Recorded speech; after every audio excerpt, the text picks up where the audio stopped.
Hey guys, welcome to Chit Chat with QT. The thoughts and views that I express are my own personal opinions and are for entertainment purposes only. Everything is alleged. While you're here, please make sure to like the video, hit that notification bell, and subscribe.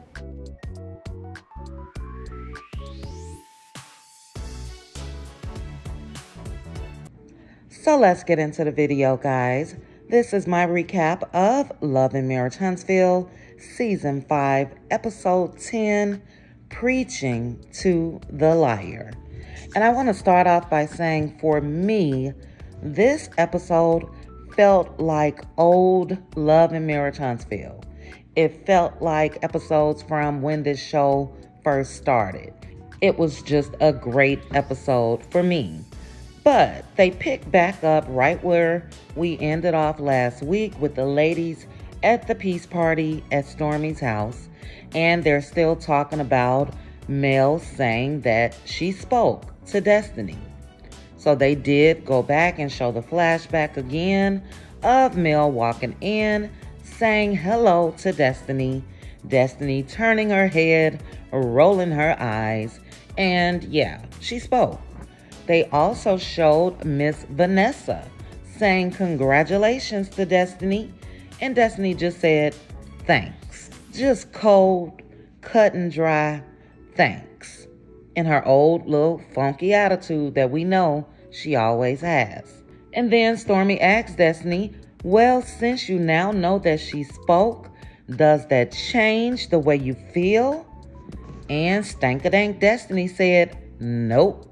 And for me, in that moment, any possibilities of any type of friendship or being cordial with Destiny, being an associate versus a friend, all of that went out the window. Because again, how childish. Just nope. I ain't here, so nope. Destiny to me is just plain old ignorant, cold-hearted, shut off, unable to accept that she may have been wrong, makes no mistakes, or anything. I just don't get it. And I don't understand how she has any friends, anybody that would want to be around that. But then Destiny's talking about, well, it wasn't audible enough for me to hear it. Girl, bye. So she asks Kimmy if she heard it. And Kimmy says, yes, she spoke to the both of us. And in that moment, for me, it felt like Destiny knew her plan to really get Tisha and Kimmy on her side failed. Because she gave Kimmy a look like, now you know you were supposed to say no. I didn't hear her speak. But Kimmy stood on that. Kimmy then goes on to tell Destiny that basically you were being, and this is my word, a bitch, even before Mel got there. And that her and Tisha had tried to talk to Destiny because Destiny's attitude was stank after Stormy had showed up. Destiny's cousin Demi says she feels Destiny had felt violated in her space because of her and Stormy and Mel's prior issues. And Destiny said 100. And what's up with her with that hard ass 100? But anyway, she said 100, and I think her cousin may be right. Destiny most likely did feel violated, and that's why Destiny should have stood her ground when she told her manager to go out there and tell Stormy that she wasn't welcome. She should have left it at that. So she shouldn't have allowed Stormy to come in. She shouldn't have accepted that gift from Stormy. And maybe we would have seen a different Destiny at that relaunching or opening or whatever it was. And Destiny probably should have stood her ground with the producers because too much preparation went into Mel and Stormy being there. And if Destiny didn't know that they were coming, then that's an issue with her and the producers. But for me, Imagine how boring it would have been had Mel and Stormy not shown up anyway. People were inside that establishment fanning themselves about to pass out. Nobody is really talking. No entertainment. No gift bags. No nothing. Everybody just standing around fanning themselves. But her cousin then tells Destiny that due to what you were feeling inside, you just exploded. And Destiny said, yeah, I exploded inside. And girl, no, you exploded, period. It was written all over your face, your body language, the neck rolling, the eyes bucking. Wasn't nothing inside. Oh, it was visible. And Tisha basically let her know that. You didn't have to say anything. It showed. And then, this is what really got me. Stormy immediately says, right after that, well, what I heard was a step forward, and is it safe to say that everybody is now cool? And unless they edited out a whole lot, I'm confused how that could come out of Stormy's mouth in that moment. What gave her the impression that what we all just heard would make everybody cool? But Mel basically shut that down by answering, look, it's okay to not want to be friends with people or rekindle things, and people need to stop trying to normalize forcing people to make up. And that is so true, because when the trust is broken, words have been said, lack of loyalty and all of that, leave it alone. Quit trying to force people to rekindle, try to go back to where they were. Some things happen and the friendships are just done. Relationships, done. Marriages, done. And Mel is right. People need to stop trying to force that. But Destiny, after Mel said all of that, says again, 100. Touche. And then Kimmy then asks, so we're all fixed now? And Stormy says, yeah, we're fixed. And Destiny said, I don't know about all that. And she's right, because her stank-a-dank ass attitude definitely hasn't been fixed. But Stormy lets the ladies know that, it was great that they came. Destiny said it was wonderful what Stormy put together. And Stormy said that she has what? Some gifts for the ladies. So she gives the ladies a canvas beauty purse with products inside, and they all basically leave. And the scene ends with Kimmy and Mel walking out together, and Mel stopped and said, I'm glad that you're the one that's behind me, and I just want to ask you if you are okay and what's going on. And Kimmy let her know that she really wasn't ready to share just yet. Mel lets her know that they've always leaned on each other. She's there whenever Kimmy wants to talk, that Kimmy knows that whatever they discuss stays between the two of them.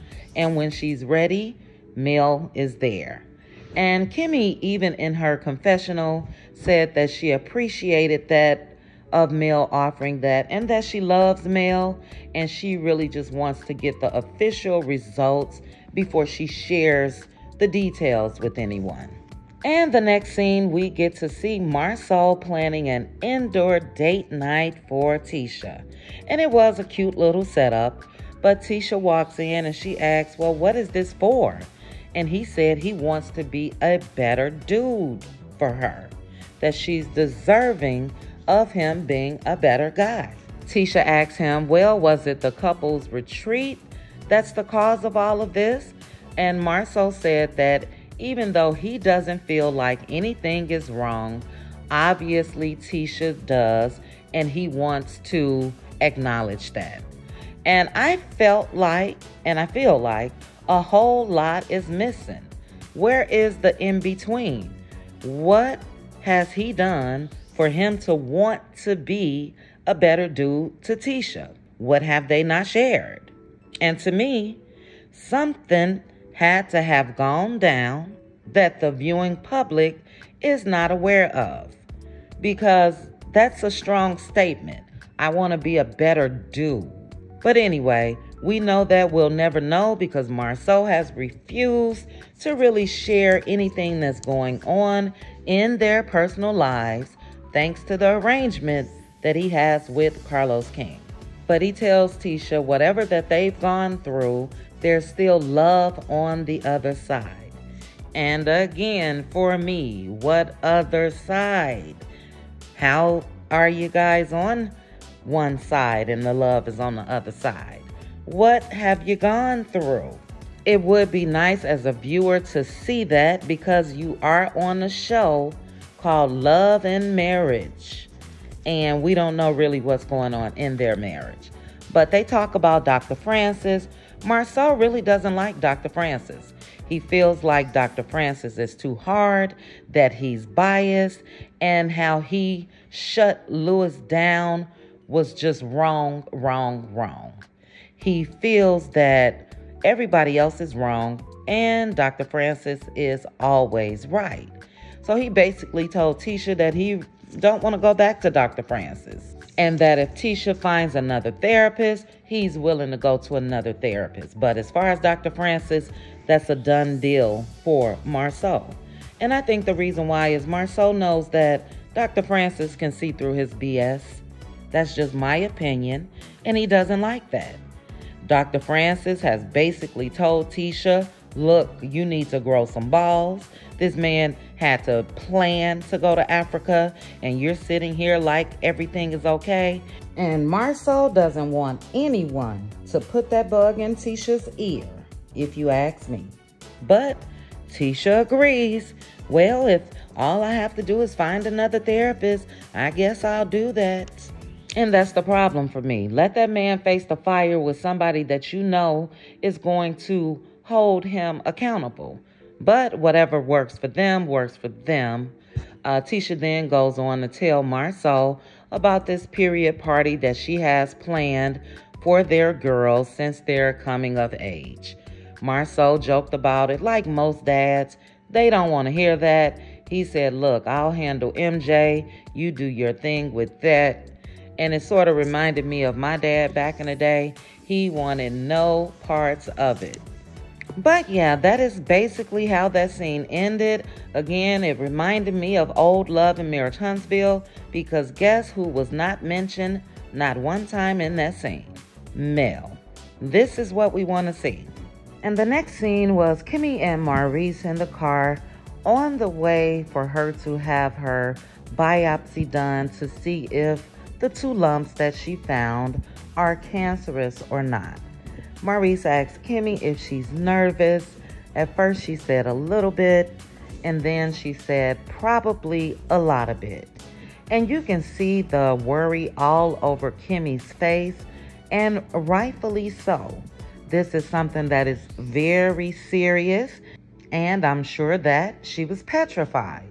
And in Kimmy's confessional, she said that the anxiety, the waiting, the not knowing, and the anticipation of waiting for the results can be torturous, and how you want to be optimistic for everyone, including yourself.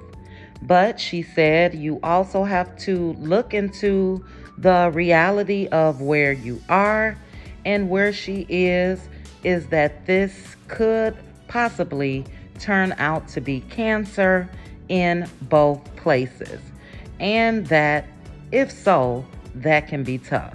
And as Kimmy and Maurice are in the car, she's saying she's impressed with how quickly things are going as far as finding the lumps, calling the doctor, getting the mammogram and ultrasound, and that everything has basically happened in under 72 hours.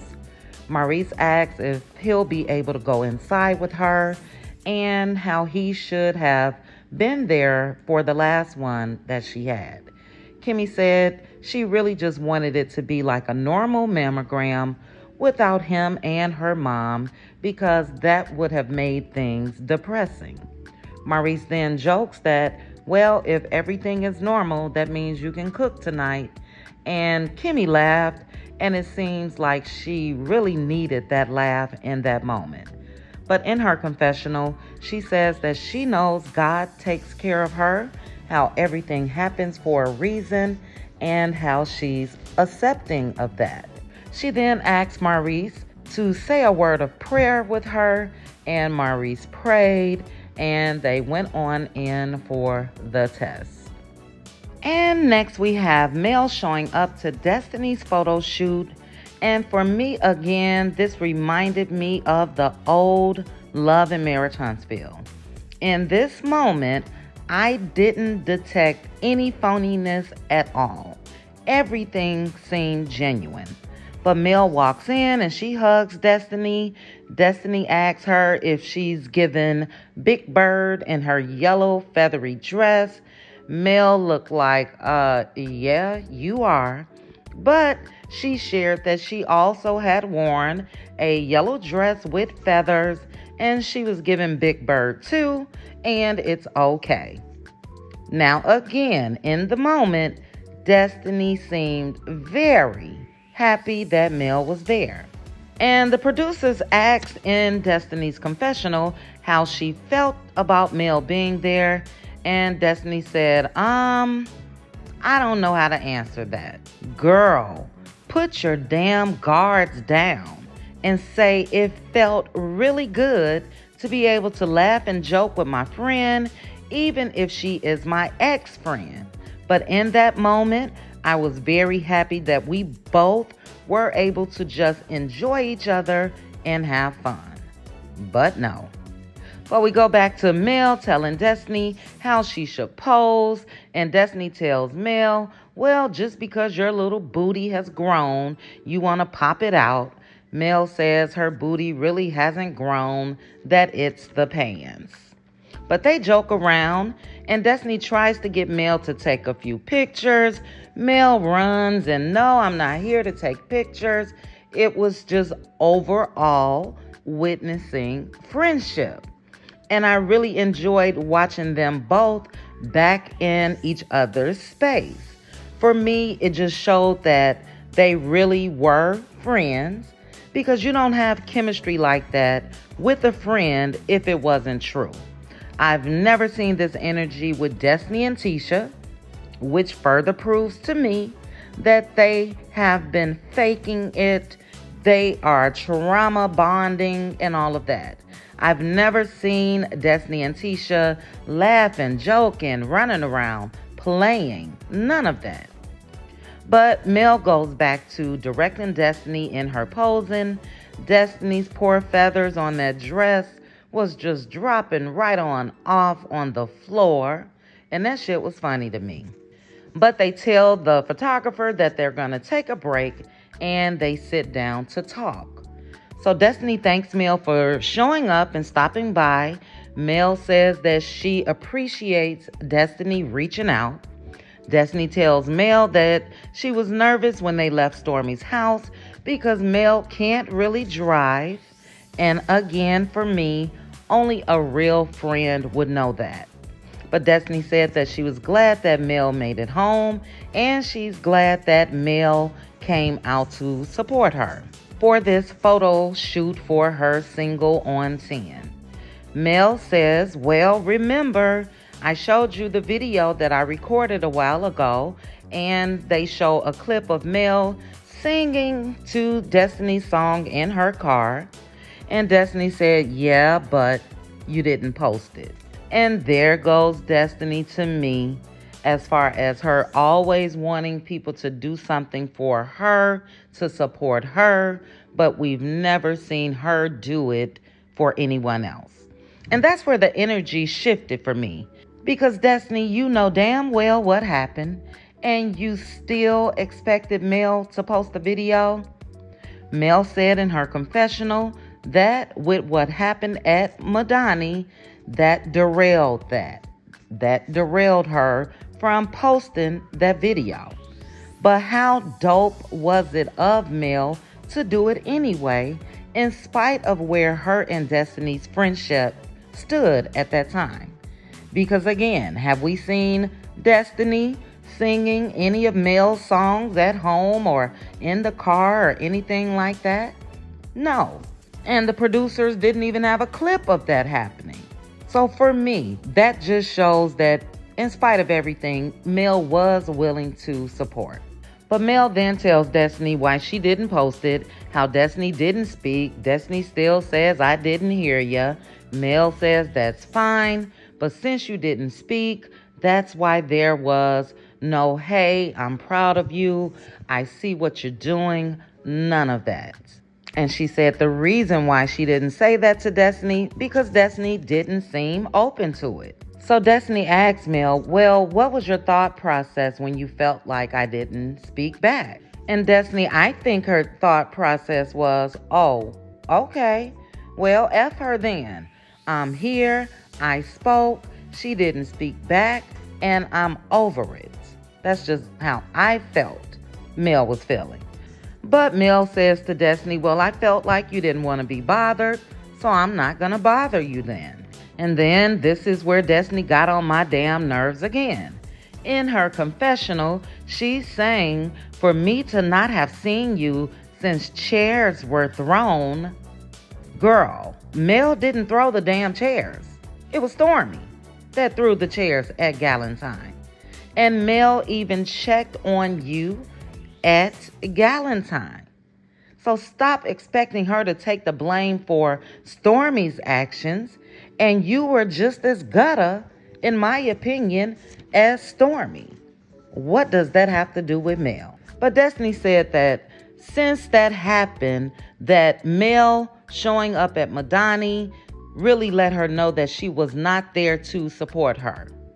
And I cannot with this woe is me. I just cannot do it. She then mentions Mel having Tisha thrown out of her event. Destiny, Mel's event was a private, invite-only event. And her and Tisha were not talking, any of that. So she definitely had the right to have Tisha escorted on up out of there. And if you go back and look at that scene, Tisha in the event was rolling her eyes when Mel was talking and all of that. So Tisha didn't come with good intentions. And yes, Mel did the right thing. But your event, Destiny, was a public event. It was damn near a cast-only event, if you ask me, because that's all I saw in the store. And there's a big difference. But she felt like Mel should give what she expects. She then asked Mel, why does she think they are here? Meaning where they are in their friendship. And Mel said for the multiple of reasons that we've already talked about, and that she really doesn't care like that anymore because she's made peace with all of that. Destiny said, how do you make peace with trying to assassinate your friend's character? Girl, what? And Mel basically said, hold up, that's what you did. And she told Destiny, you called me a liar and a manipulator. Destiny said, you called me a liar at the cafe. And Mel said, well, I probably did. And Destiny, she probably did, because that was after she heard you and Tisha talking about her. And this all really boils down to Mel's friend deciding not to do business with Destiny, and Destiny feeling like Mel was the cause of all of that. Mel said that she wasn't. But look, I don't blame the friend. Number one, my girl said that you were talking about her. Then I see all this stuff going on social media. And some friends, Destiny, have loyalty. And if you were a loyal friend, you wouldn't been in that hotel room with Tisha talking about Mel. Destiny does not seem to have a clue about that, if you ask me. But Destiny tells Mel that she found out from other people that Mel has an issue with her. No, Destiny, you found out that Mel had an issue with you when she came and knocked on that hotel door. That should have been clue number one, that she would have an issue with you. And the reason why that friendship is over is because Mel had to process the shit that she just heard and the shit that happened. And she took that as someone close to her hurting her, and she was done. But Mel lets her know, look, just by us going over all of this again is not really what I wanted, is not why I am here to go back and forth about what happened. She is not trying to do all of that with Destiny. So yeah, let it go, Destiny. But Mel tells Destiny that she hopes that they both can move forward and not be enemies. She tells Destiny if she ever saw her out and about that she would still speak. Destiny says, yeah, that would be childish because, yeah, you wouldn't do that. But you would, Destiny. Just my opinion. But Mel says, of course I wouldn't. She said for her, when it comes to Destiny, she would speak. She says she's moving past drama and peace is what she's about. And she sees that they are moving in a good direction, which is being in each other's space and being okay. Destiny then says, you love me, don't you? And Mel takes a big sigh, and then they show flashbacks of Destiny and Mel's friendships throughout the years, scenes of them in Vegas, scenes of them at Mel's baby shower, just touching moments, and it was touching for me. It really was. But Mel tells her, of course she loves her, and that she may not like everything that's happened or everything about Destiny, but she does miss the friendship that they had, but she's in a place where she is just enjoying being by herself. And I really get where Mel is coming from. Even though Mel has not said it out loud, she was hurt by Destiny. She felt betrayed by Destiny.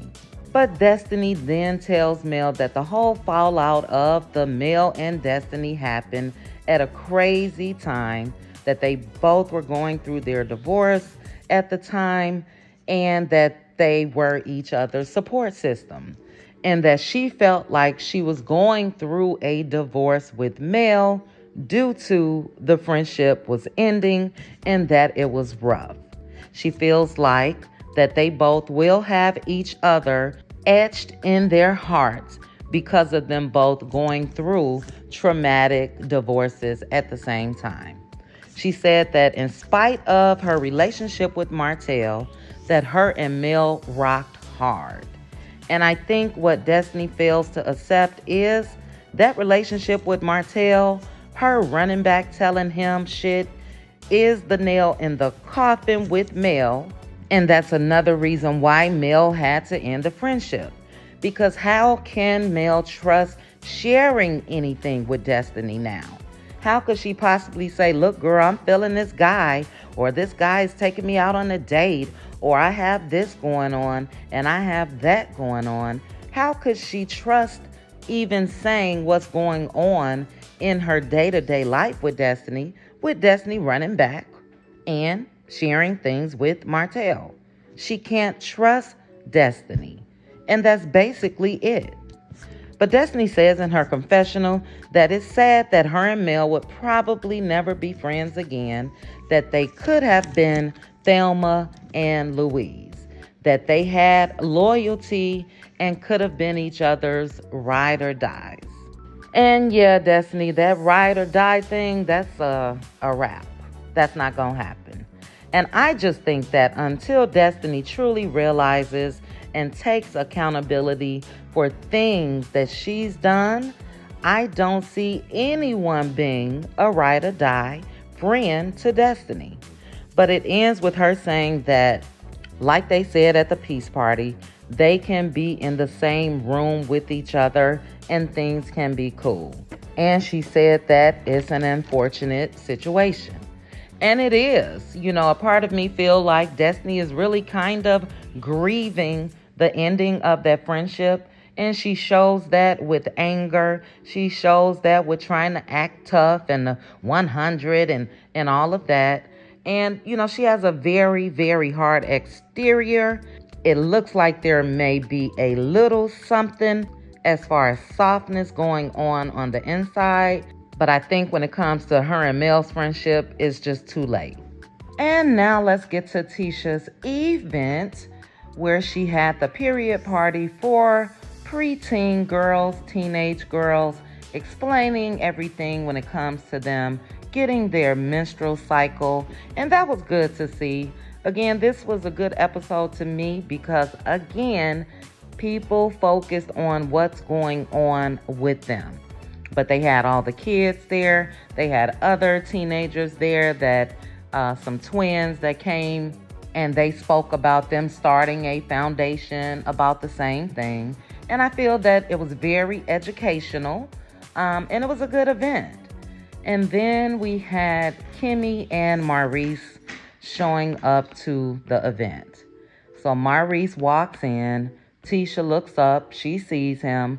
She's wondering why he's there because she decided to not have men at the event so that the girls would share openly and freely.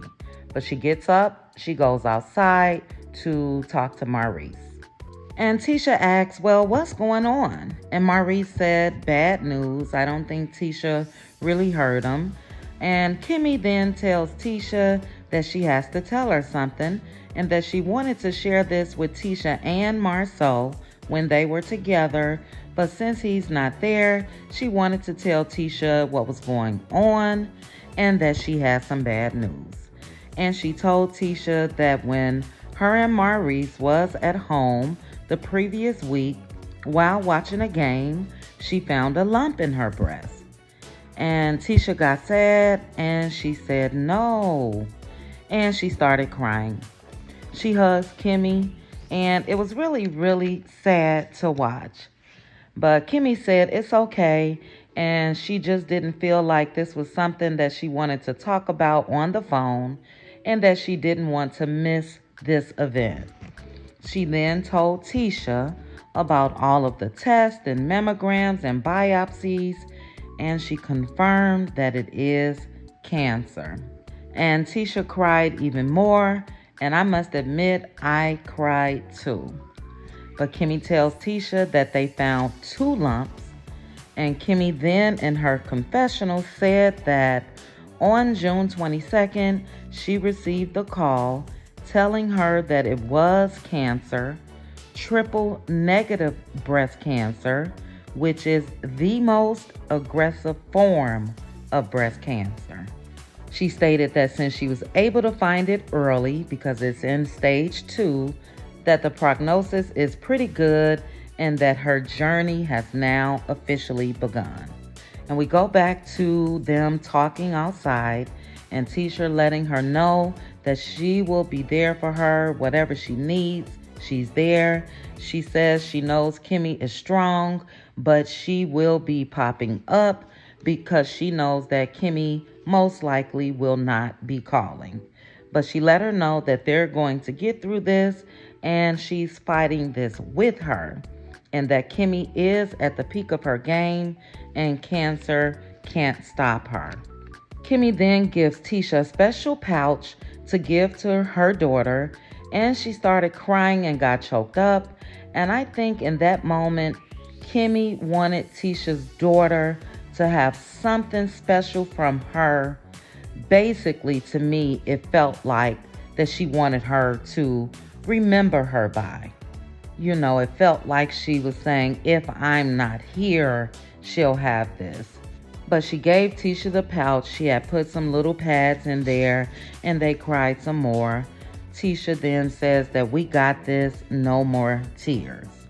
Tisha in her confessional talks about losing an aunt to breast cancer and how she hates that Kimmy is experiencing this and how it's something that you can never really prepare for. And that's so true. But Kimmy and Maurice walk away to leave, and Tisha goes back in, but she was standing at the door while wiping her tears, trying to not really let on to the news that she had just received. So this whole scene was heartbreaking to me, and I'm praying that all goes well with Kimmy and that she kicks cancer's ass.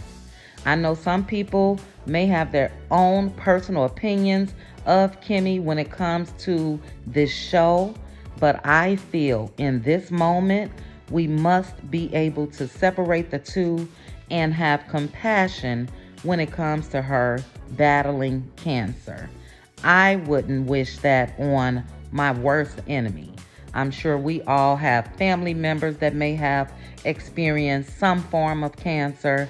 And yeah, I just feel like people need to separate the two. No matter what has gone on this show, in this moment, she needs prayers. But this episode overall for me, even though it was sad with this Kimmy issue, it was a very, very good episode. There wasn't any mess. There was not a Wanda sighting. And again, it just gave me the feeling of when this show first aired. Definitely early season 1, season 2, Love and Marriage Huntsville, where the ladies are able to get together and talk. Destiny and Mel's scene, although we know that friendship is over, it was good to have them sit down and just try to have some peace. Let the anger go, Destiny, and just have peace. But you guys, drop down in the comments. Let me know your thoughts on this episode. For those of you that are still going through the blackout, I hope this was able to give you guys a breakdown of everything that happened. But it was a really, really good episode. So drop down. Let's chit chat about it. Please also make sure to like the video, hit that notification bell, and subscribe. Chat with you guys soon. Bye.